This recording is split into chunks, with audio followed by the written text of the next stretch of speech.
মুসা আলাইহিস সালাম তার চাচাতো ভাই কারণকে বলেছিল সম্পদের যাকাত দাও, এ সম্পদ আল্লাহ দিয়েছে। কারণ বলে আল্লাহ দেয় না, ইন্নামা উতীতুহু আলা ইলমিন ইনদি, আমি আমার ইন্টেলেক্ট, আমার সৃজনশীলতা, আমার বুদ্ধিমত্তা খাটিয়ে সম্পদ উপার্জন করেছি, আমি যাকাত দিব না।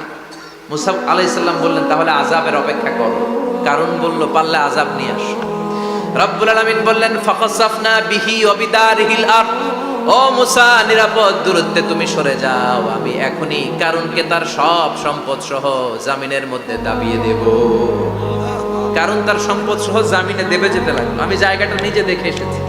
মিশরের রাজধানী কায়রো থেকে 120 কিলো দূরে ফাইউম নামে একটা জেলা আছে, ওই জেলায় বাহাইরা কারুন, কারণের সব সম্পত্তি আল্লাহ জামিনে দাবিয়ে দিয়েছে। হাঁটু পর্যন্ত দেবে যায়, সে ভেবেছে আমি বেঁচে যাব। কোমর পর্যন্ত দেবে গিয়েছে, বেঁচে যাব।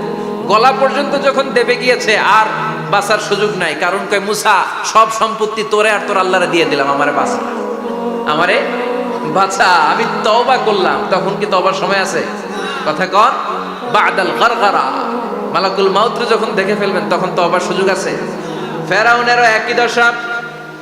লোহিত সাগরের পানি খেতে খেতে ফেরাউনের পেটটা যখন এত বড় হয়ে যায়, ফেরাউন হাত তুলে বলে আনা মিনাল মুসলিমিন, আমি মুসলমান।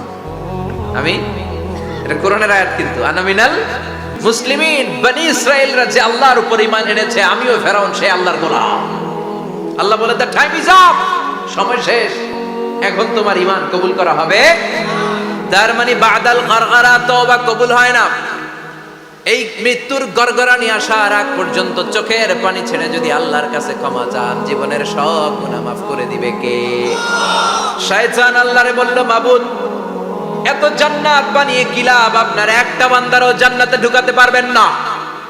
আমারে বানিয়েছেন জাহান্নামী, আমি আমার সর্বোচ্চ চেষ্টা দিয়ে আপনার সবগুলা বান্দারে জামাতে জাহান্নামে নিয়ে একসাথে ঢুকবো, পারলে জাহান্নাম আরো কয়েকটা বাড়িয়ে বানান।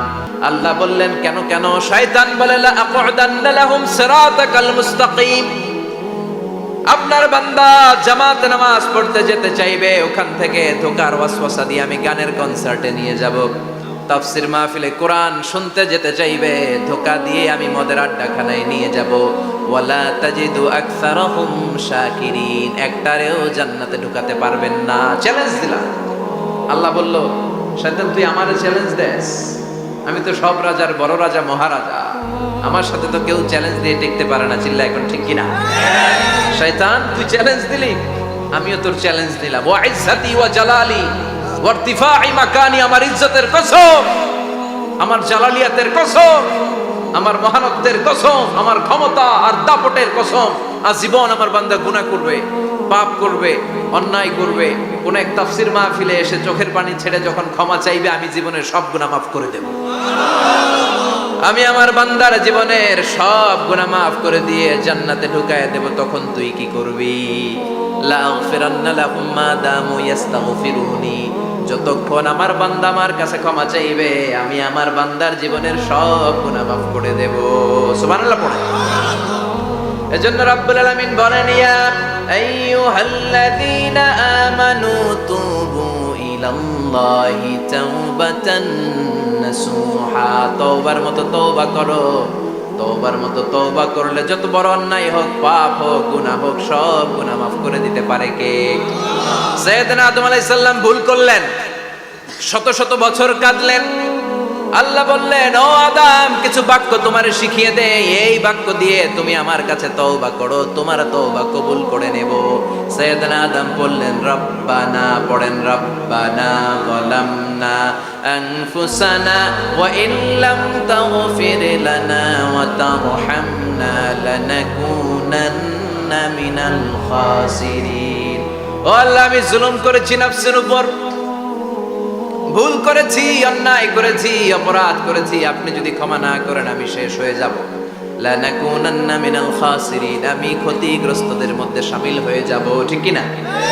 এই আয়াত দিয়ে, এই দোয়া দিয়ে যখন সাইয়েদনা আদম তাওবা করলেন, মুহূর্তেই তাওবা কবুল করে নিয়েছে কে?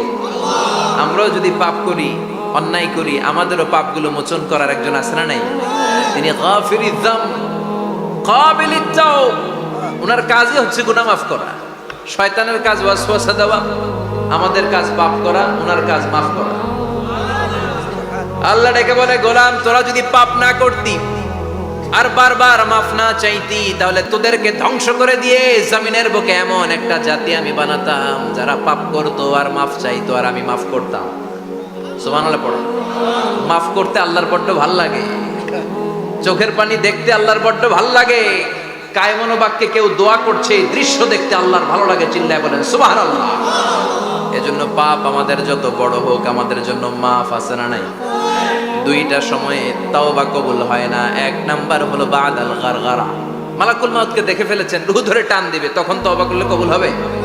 আরেকটা হচ্ছে বাদা তুলুই শামসি মিন মাগরিবিহা, কিয়ামতের আগ দিয়ে সূর্য আর পূর্ব দিক থেকে উদিত হবে না, এটা পশ্চিম দিক থেকে উদিত হবে, তখন তওবা করলে কবুল হবে।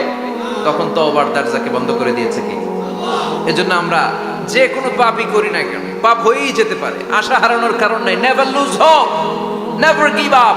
মুমিন কখনো আশা হারায় না, মুমিন কখনো নিরাশ হয় না। মুমিনের আশা ভরসা একটা সত্তার উপরে, চিৎকার করে বলতে হবে তিনি কে? এজন্য পাপ হওয়ার সাথে সাথে আমরা তওবা করব কার কাছে? বিশ্বনবী বললেন কিছু কিছু কাজ আছে এগুলো হয়ে যাওয়ার পরে দেরি করা যায় না। এক নম্বরে নামাজের ওয়াক্ত হলে দেরি করা যায় না, ঠিক কি না? সালাতে কায়েম করো, সালাতে কায়েম করো, হবে সম্মানী তুমি, হবে জান্নাতি তুমি, হবে সম্মানী তুমি, হবে জান্নাতি তুমি, দিবে কাল হাসরে শীতল ছায়া আরশে আজিম, রব্বিয়াল আলা, রব্বিয়াল আযীম, রব্বিয়াল আলা, রব্বিয়াল আযীম। সুবহানাল্লাহ পড়ো। নামাজের সময় হওয়া মাত্র দেরি নাই। তাজহিজুল মাইয়িত, মারা গেলে লাশ রেখে দেওয়া যায় না, তাড়াতাড়ি দাফন করে দাও। নামাজের সময় হলে নামাজ পড়ো, দেরি করো না। মানুষ মারা গেলে দাফন করতে দেরি করো না। বান্দা যদি পাপ করে ফেলে তওবা করতে দেরি করো। এজন্য পাপ করার সাথে সাথে তওবা করার দরকার আছে না নাই? এখন তওবা যে করব কোন সিস্টেমে করব? কোন সিস্টেমে? ভুল হওয়া মাত্রই আপনি অনুতপ্ত হয়ে চোখের পানি ছেড়ে আল্লাহর কাছে মাফ চান, আল্লাহর কাছে ক্ষমা চান, এটার নামই তওবা। আমাদের দেশে হুজুর আইনা তওবা পড়ায়, আছে না নাই? আনন্দপুরে এগুলা নাই, আছে না? কয় ইমাম সাহেবরে নিয়ে আয়, খতিব সাহেবরে নিয়ে আয়, হাফেজ সাহেব হুজুরের নিয়ে আয়, তওবা পড়া। না, তওবা পড়ানো লাগে না, আপনার নিজের তওবা আপনি নিজেই পড়বেন। আপনি অনুতপ্ত হয়ে চোখের পানি ছেড়ে আপনার আল্লাহরে ডাক দেন, ডাক দেয়া মাত্র তিনি সাড়া দিবে, চিল্লায় বলেন ঠিক কি না? ওলামায়ে কেরামরা তওবার 5টা শর্ত আরোপ করেছে। এই 5টা শর্তের আলোকে যদি তওবা করেন মুহূর্তের মধ্যেই তওবা কবুল করে নেবে কে? এক নাম্বার শর্ত হচ্ছে আল ইকরা, acknowledgement. You have to acknowledge that you are the great sinner in the world. এই পৃথিবীর সবচেয়ে বড় পাপী। 5টা শর্তের এক নাম্বার হচ্ছে আপনি স্বীকার, জান আল্লাহ আমার চেয়ে বড় পাপী আকাশের নিচে জমিনের উপরে দ্বিতীয়টা নাই। এমন কোনো পাপ নাই যে আমি করি নাই। আমার চেয়ে নাদান, আমার চেয়ে পিশাচ, আমার চেয়ে বড় পাপী দ্বিতীয়টা কেউ। অ্যাকনলেজ ইউরসেলফ, আপনি আপনার পাপগুলো স্বীকার করেন। Number 1. Number 2, an-nadam, repentance. You have to be repentant for what you have committed from sins. যে পাপ করেছেন এই পাপের জন্য আপনি লজ্জিত। আপনি নিজেকে আল্লাহর কাছে ছোট করে পেশ করেন, আল্লাহরে ডেকে বলেন আল্লাহ আমি আপনার গোলাম, গোলামের ঘরের গোলাম, বান্দির ঘরের গোলাম, আমারে মাফ করে দেন, আমি লজ্জিত, আমি অনুতপ্ত। তাহলে 1 নম্বর শর্ত আপনি ঘোষণা দেন যে আপনি পাপ করেছেন। 2 নম্বর শর্ত আপনাকে অনুতপ্ত হতে হবে যে আল্লাহ আমি পাপ করে ফেলেছি। 3 number, you have to stop what you have committed.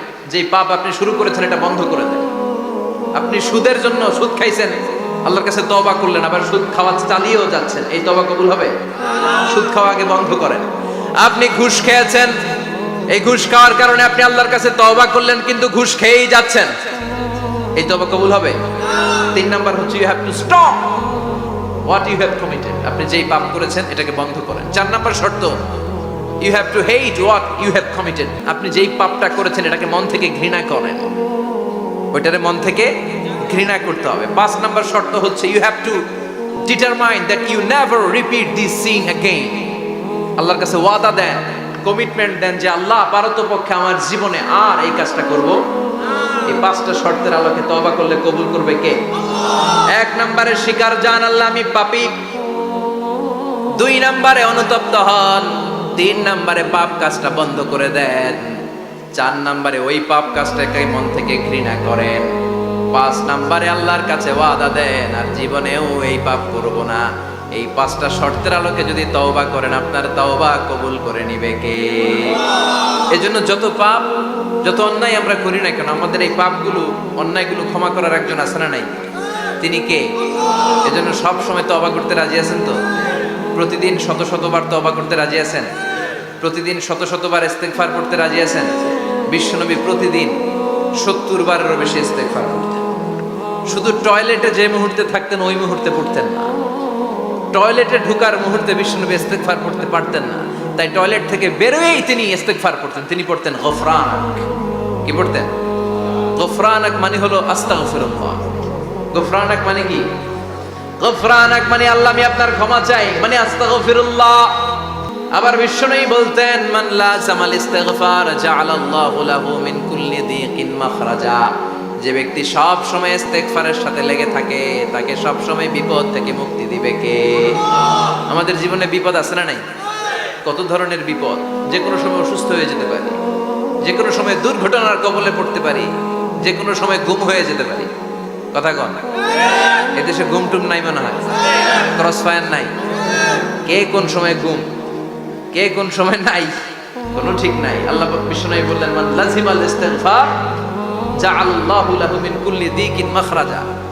সব সময় যে ইস্তেগফারের সাথে আঠার মতো লেগে থাকবে আল্লাহ তাআলা তাকে বিপদ থেকে সব সময় মুক্তি দান করবেন। সুবহানাল্লাহ। 2 নম্বরে বিশ্বনবী বললেন ওমিন কুল্লি হাম্মিন ফারাজা। ওই ব্যক্তিকে রব্বুল আলামিন সব ধরনের দুশ্চিন্তা থেকে মুক্তি দিয়ে দিবে। আমাদের জীবনে দুশ্চিন্তা আছে না নাই? টেনশন নাই কার কার? হাত তুলেন তো। যে হুজুর আমার কোনো টেনশন নাই। আপনার টেনশন নাই? মাশাআল্লাহ। আমার সাথে দেখা করবেন আলোচনার পর। টেনশন ছাড়া মানুষ আছে? বাসার টেনশন, মরার টেনশন, কবরের টেনশন, ক্যারিয়ারের টেনশন, বিদ্যুৎ বিলের টেনশন, গ্যাসের বিলের টেনশন, বাড়ি ভাড়ার টেনশন আছে না নাই? বিশ্বনবী বললেন টেনশন ছাড়া মানুষ নাই। সব সময় আঠার মতো যে ইস্তেগফারের সাথে লেগে থাকবে তাকে টেনশন মুক্ত করে দিবে কে? 3 নাম্বার ওয়ারযুকহু মিন হাইসু লা ইয়াহতাসিব। এমন জায়গা থেকে আল্লাহ তাআলা রিজিকের ব্যবস্থা করে দিবেন সে কল্পনাও করতে পারবে না। আমি নিজে এটার প্রমাণ পেয়েছি। অনেক অনেক সময় আমি কল্পনাও করি নাই যে এখান থেকে আমার রিজিকের ব্যবস্থা হতে পারে। এমন পরিমাণে রিজিকের ব্যবস্থা এসেছে 2 হাতে নিয়েও কুলাতে পারি নাই।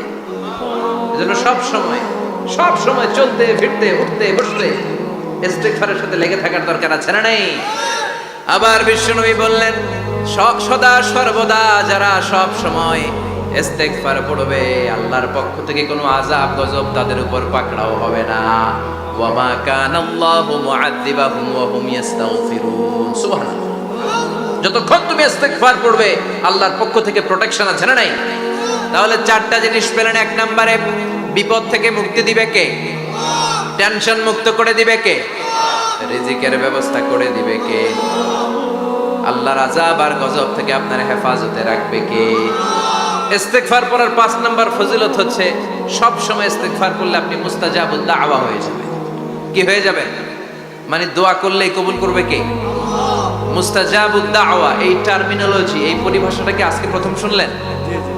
খেয়াল রাখবেন। মুস্তাজাবুদ দাওয়া মানে এমন ব্যক্তি যেই ব্যক্তি দোয়া করতে দেরি কিন্তু দোয়া কবুল হতে দেরি হয়। হাত তুলে দোয়া করতে দেরি, মুহূর্তেই দোয়া কবুল করে নেয় কে? আপনি যদি সব সময় ইস্তেগফারের আমলটা করেন আপনারে মুস্তাজাবুদ দাওয়া বানিয়ে ফেলবে কে?